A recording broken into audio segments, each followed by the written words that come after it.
নমস্কাৰ এই মুহূৰ্তত অন্য এটা খবৰ লৈ আহিছো পুনৰ হোটেল লিলিত মিটিং পাতিবলৈ সাজু হৈছে বিধায়ক অখিল গগৈ বিৰোধী ঐক্য মঞ্চক লৈ পুনৰ মুখ খোলা দেখিবলৈ পোৱা গৈছে অখিল গগৈ এই মুহূৰ্তত সবিশেষ খবৰ আমি আপোনালোকক জনাবলৈ চেষ্টা কৰিম এটা বিশেষ খবৰ পুনৰ লিলিত হোটেল লিলিত মিটিং পাতিবলৈ সাজু হৈছে বিৰোধী অখিল গগৈয়ে আনুষ্ঠানিকভাৱে ঘোষণা কৰিছে মিটিংৰ কথা অখিল গগৈয়ে হোটেল লিলিত মিটিং পাতিবলৈ সাজু হোৱাৰ কথা ঘোষণা কৰিছে আনুষ্ঠানিকভাৱে উপনিৰ্বাচনত ফাটমেলা সম্পৰ্কত জোৰা লগাবলৈ সাজু হৈছে বিধায়ক অখিল গগৈ মই যিমানখিনি ক'বলগীয়া আছিল মই কৈ দিলো এতিয়া আমি আকৌ একেলগ হ'ব লাগিব সেই সময়ত আমি যি সমালোচনা কৰিবলগীয়া আছিল কৰিলো এতিয়া আৰু মোক গৌৰৱ গগৈৰ বিষয়ে সুধি লাভ নাই একো নকওঁ এতিয়া সাম্প্ৰদায়িকতাৰ বিৰুদ্ধে যুঁজ দিয়া সকলো দলকে আমি স্বাগতম জনাইছো বুলি মন্তব্য কৰিছে আজিৰ দিনটোত বিধায়ক অখিল গগৈ কংগ্ৰেছৰ বিৰুদ্ধে এতিয়া এটাও শব্দ নকও আপোনালোকেও মোক একো নুখুধিব বুলি স্পষ্ট মন্তব্য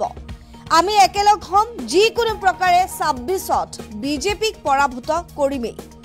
এয়া আমাৰ সংকল্প 2026ত বিজেপি মুক্ত অসম দেখিবলৈ পাব বুলিও মন্তব্য কৰিছে অখিল গগৈ বিৰোধী একলগ নহলে উপনিৰ্বাচনৰ দৰে শূন্য হ'ব কংগ্ৰেছ উপনিৰ্বাচনত আসলতে বিৰোধী ঐক্য মঞ্চৰ মাজৰ যি বিভেদ সেই বিভেদক লৈ আসলতে সমগ্ৰ ৰাজ্যজুৰি চৰ্চালৈ আহিছিল বিৰোধী ঐক্য মঞ্চ আৰু অখিল গগৈ বিভিন্ন মন্তব্য কৰা দেখিবলৈ পোৱা গৈছিল গৌৰৱ গগৈৰ সমান্তৰালকৈ কংগ্ৰেছৰ কেইবাগৰাকীও নেতা ভূপেন বৰাকে আদি কৰি কেইবাগৰাকীও নেতাক লৈ বিভিন্ন মন্তব্য কৰিছিল গৌৰৱ গগৈ অহংকাৰ বাদ দিব লাগিব এনে ধৰণৰ মন্তব্যও কৰিছিল অখিল গগৈ কিন্তু আজিৰ দিনটোত অখিল গগৈয়ে আনুষ্ঠানিকভাৱে ঘোষণা কৰিছে পুনৰ হোটেল লিলিত বৈঠক পাতিবলৈ সাজু বিৰোধী উপনিৰ্বাচনত ফাটমেলা সম্পৰ্ক জোৰা লগাবলৈ সাজু হৈছে বিৰোধী মই যিমানখিনি ক'বলগীয়া আছিল মই কৈ দিলো এতিয়া আমি আকৌ একেলগ হ'ব লাগিব সেই সময়ত আমি যি সমালোচনা কৰিলো হেয়া শেষ এতিয়া আৰু মোক গৌৰৱ গগৈৰ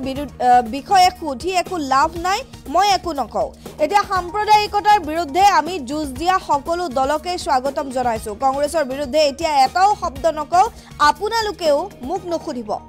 আমি একেলগ হ'বই লাগিব যিকোনো প্ৰকাৰে 26ত বিজেপিক পৰাভূত কৰিম এয়া আমাৰ সংকল্প 26ত বিজেপি মুক্ত অসম দেখিবলৈ পাব নহলে বিজেপি পুনৰ জয় হ'ব আৰু বিৰোধী একেলগ নহলে উপনিৰ্বাচনৰ দৰে কংগ্ৰেছে পুনৰ 26ত শূন্য হ'ব মন্তব্য আছে অখিল গগৈ তেওঁ কি কৈছিল শুনো আহক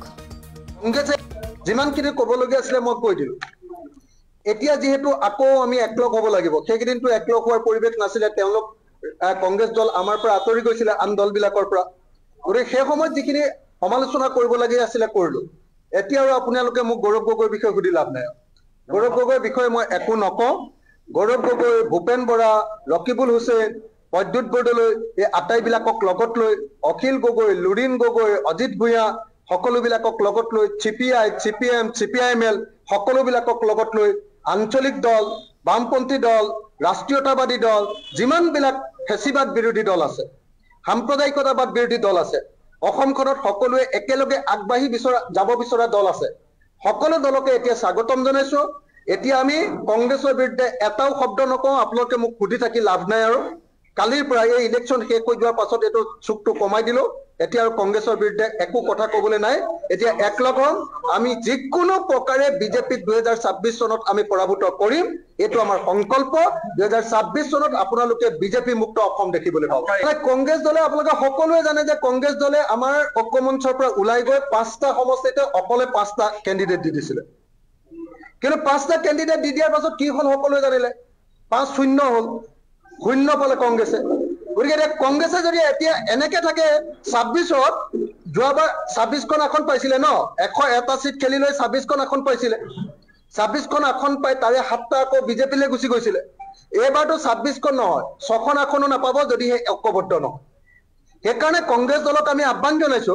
আমি সকলোৱে একলগ হলে কিন্তু চৰকাৰ কৰিব পাৰিম আৰু ভাগ হলে কিন্তু কোনো কাৰো চৰকাৰ নহব তেতিয়া বিজেপি চৰকাৰ হ'ব আমি সদায় দেখিছো যে ভাৰতবৰ্ষত যেতিয়া বিৰোধী শক্তিবিলাক ঐক্যবদ্ধ হৈছে বিজেপি সদায় হাৰিছে আৰু যেতিয়া বিজেপি ঐক্যবদ্ধ হৈছে কিন্তু বিৰোধী শক্তিবিলাক ঠাক ঠাক মেলিছে, বেলেগ বেলেগকে ইলেকশ্যন খেলিছে, এতিয়া সদায় বিজেপি জিকিছে। সেইকাৰণে এইটো শিক্ষা হ'ল যে সদায় চৰকাৰী পক্ষৰ দলবিলাকক যদি হৰুৱাব লাগে তেতিয়াহ'লে বিৰোধী পক্ষবিলাক ঐক্যবদ্ধ হ'ব লাগিব। কিন্তু ঐক্যবদ্ধ হোৱাৰ বাদত হেঙাৰটো আছিলে যে কংগ্ৰেছ দলে গোটেইখিনি অকলে খাম বুলি ভাবে, অকলে ইলেকশ্যন খেলিম বুলি ভাবে, অকলে নিৰ্বাচন খেলিম বুলি ভাবে, কাকো আৰু চান্স দিব নোখোজে। সেইকাৰণে 2024 উপনিৰ্বাচনটোত আমাৰ ঐক্যবদ্ধ আমি হ'ব নোৱাৰিলো। এতিয়া কংগ্ৰেছে নিশ্চয় এবাৰ শিক্ষা পাইছে, কংগ্ৰেছে নিশ্চয় এবাৰ বুজি পাইছে যে কেতিয়াও ঐক্যবদ্ধ নোহোৱাকৈ আমি ইলেকশ্যনত জিকাটো সম্ভৱপৰ নহ'ব, বিজেপিক পৰাভূত কৰাটো সম্ভৱপৰ নহ'ব।